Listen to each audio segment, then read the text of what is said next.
G'day and welcome, and thanks for clicking on this video. As the title describes, we're going to be using Sandboxie to install Netbeans IDE onto our local Windows machine. Now before we get started, we need to answer a question of why would we want to do this? And let's just jump straight to that. My particular scenario is that I work from two machines, and I'm currently doing some training and working with NetBeans, writing not JavaScript, but just Java. And I don't really want to have NetBeans installed, I guess, within and amongst my normal operating system, if that makes any sense, like just within the normal C program files and that kind of structure. I kind of want NetBeans in my development area, any of the JDKs and kind of any other library things that I bring in from external parties. I kind of want those all just in a neat little area that's nothing to do with the rest of the system. Now I know that a lot of people would probably maybe look down upon this and say just install it locally and just develop locally on the machine, and that's fine. Well, I guess essentially I am doing that, but by using Sandboxie, we're going to be just isolating a little bit more, making a little bit of a safety barrier as well, which kind of helps a bit, and it makes you understand as a developer what else is out there for you to be testing with. So if you are creating software and things like that, you can have a sandbox safe environment, essentially, so to speak, that you can run these scripts and run your programs within and stuff like that. So there's other alternatives to using, say, Sandboxie, and even just running local. You could be using, say, a VM box by VMware or VirtualBox. That's perfectly fine, and I also have that as well. One big problem with that, though, is the file size of the VMDK, so the actual virtual drive that gets created, is quite large. So it can be about 60 odd gig or so, depending on your operating system that you've installed and what that comes with and the software that you need. And you can also have some performance issues depending on your system hardware specs and all that kind of stuff. The other issue is trying to sync that VirtualBox across to multiple devices, say not my iPad, but my laptop and my other device, or other laptops or computers. It's just a little bit cumbersome and just not really the best way to approach it. So the other alternative you could use is a virtual cloud desktop or a cloud computer, a VM cloud computer, if you like. Providers such as AWS or Azure can support you on all of these. They have workspaces, and Azure has just VM computers. Google also has Google Compute, which you could probably use and spin up a Windows environment as well on there. And that's probably great because a virtual machine allows you complete flexibility. You don't need to worry about your local machine at all. You load everything into, I guess, for your development that you're working on, all the projects. You load everything into your virtual machine that's on the cloud, and you can just jump into it from any machine, even your iPad, and start developing, which is awesome. One little problem with that, if you're just starting out and training, is there can be a cost associated, and generally there will be a cost at some point associated with running a virtual machine. So in that case, then you switch back and you look back at running everything local. So for those who are wanting to set up NetBeans, and in particular this is for NetBeans, but you can do this for any other, I guess, package if you want to play around with it, to a isolated area, then let's use Sandboxie. So this is the Sandboxie website. You can jump to it by sandboxie.com, and then when you click on the download button here, open in incognito, it will take you to a Sophos Sophos end user license agreement. Sorry, always stuttering a lot there. And then you have to accept that. If I accept it, then it's going to ask you to fill out a form. Go ahead and fill out that form, and you'll be able to get the download for Sandboxie. Once you've got Sandboxie downloaded, go ahead and install it to your machine. Now, of course, you're going to want to do this on any other machines as well that you're going to be setting up your development environment. So I've replicated this, I've already done this on my computer here, but I'm also going to redo it on my laptop as well. So I'm just going to run through it here so you can see, and let me just go okay to that. So once you've installed Sandboxie, you can go ahead and launch a Sandboxie control. It will probably launch itself once you've installed it. And this is Sandboxie control. It is just a little window. Generally, when you close it, it will sit down the bottom here of your notifications pane. And you can create different sandboxes and you can launch applications, scripts, and all that kind of thing in it. And what it does is it keeps those programs, all those files in an isolated space, which is really neat and nice. And then you can also set it to do program alerts. So if a program gets launched outside of the sandbox, you get told, which is sweet. So what I've got here, when you first install Sandboxie, you're not going to have this Sandbox Java Dev one. Here, what you want to do is click on Sandbox and click on Create New Sandbox and go ahead and give it a name. Now you can also copy settings from an existing one if you'd like to do that. So for instance, I'll just create one here called Java Dev number 2 and go OK. And if I right click on this and go to explore the contents, a window is going to come up here, and there's actually no, oops, if I go to this one, there's absolutely no other Sandboxie sandbox for that one that's being created because we don't have anything installed to it. So when you start working within your sandbox, you will have a sandbox directory within your C drive under sandbox folder under your username for the machine or I think it's the computer name in particular, actually, not the username.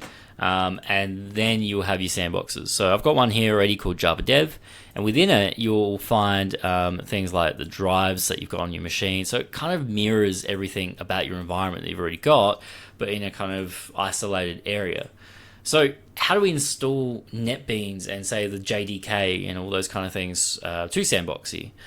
Well, it's relatively simple. So once you've created your sandbox, right click on it, click on Run Sandboxed, and then you can choose a program. So I'll generally click on Run Any Program.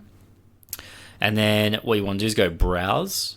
And then in particular, I'm going to install, I've got it in my Uni subject folder in its resources and software. I've got the JDK here. So I'll just go Open, and then click OK. I'm not actually going to install this, I've already installed it. But what it will do is it will bring up the installation, and you can actually see within this control window that the Java Dev 2 sandbox is now active, and it's got little red dots on it. And these are some processes that are being launched from this JDK, which is really great. So it's actually isolating directly into only that area. And what we'll start seeing is if we go into this folder here, before we didn't have a Java Dev 2 sandbox folder, but now we do. And you can see there's a user section, there's a drive section, the C drive has been created, and a Windows directory. We haven't started installing anything. So actually I will run through this installation, I'll just delete it later. Click on Next, it's preparing to install, and we can run through this installation of the development kit for Java. One thing that's really cool is you can tell when you're in a sandboxed application, window, script, whatever, because there'll be little hashes next on the ends and the beginning of the window name, as well as when you hover over the top of the window, you will get a yellow outline, which indicates that this is in the sandbox, which is pretty useful as well. All you want to do whenever you're installing to your sandbox is just keep everything default. So don't even worry about changing your installation directory or anything. Sandboxie is going to handle that. So we're saying install to the C program files. Sandboxie is going to treat this C folder as the root directory for this install. It's not going to go back to your local C drive. It's actually going to trick the software essentially to just install it to here. It's just saying, hey, this is the root. You cannot go any further than this anymore. So if I go next, you'll start seeing that this is going to start installing.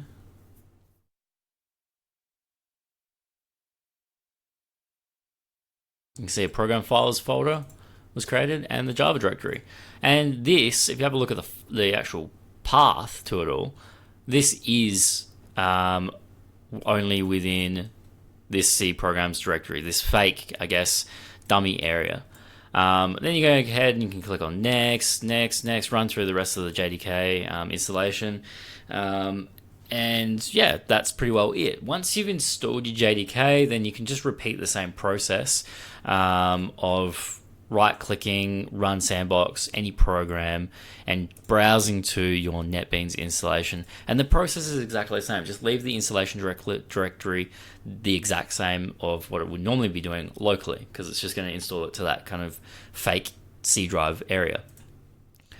So that's pretty cool, and that's relatively easy. I was going to minimize that and let that run in the background. So once you've done that, what you should be left with is a drive which is full of program files.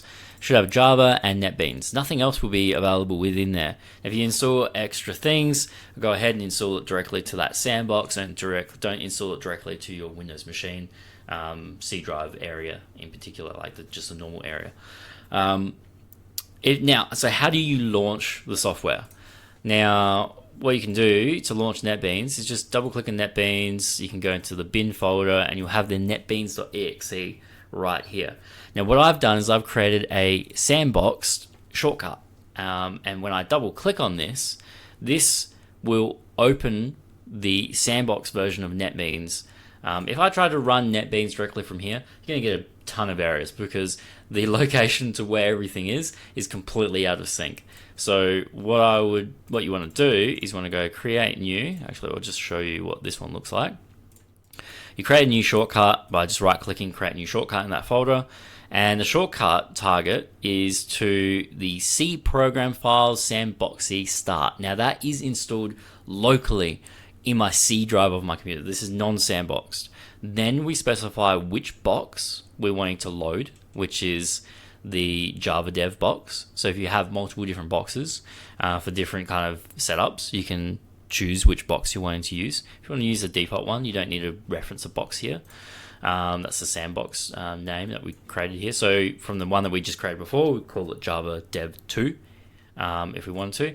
That way, when it's then looking for C for the Netbeans directory, it's looking directly as part of that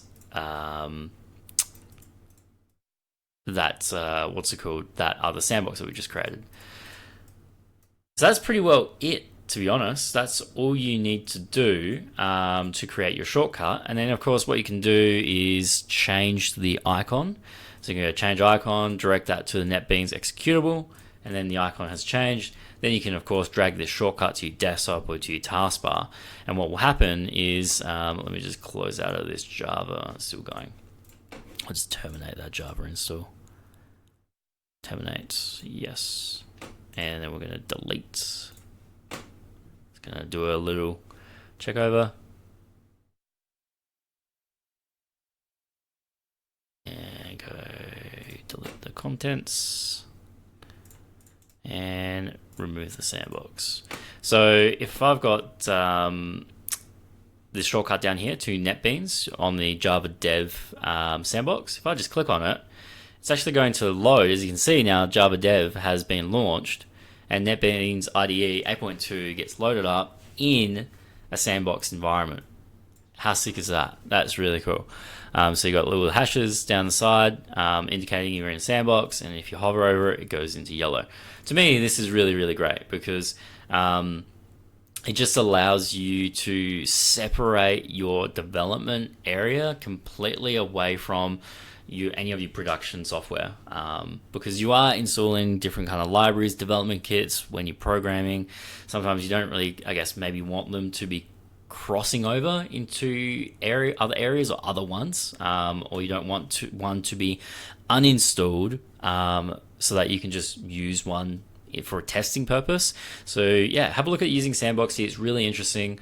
It's really useful and helpful. If you have any questions whatsoever, hit us up in the comment section below. I hope this helps someone. It would have helped me greatly to just have another alternative chucked at me by someone of a way that I can set up my development environments. And I know that the Netbeans IDE is specifically a development environment itself for developing within, but This is more so from how you install your development software and packages, and isolating that away from your main system is what I'm talking about in this video.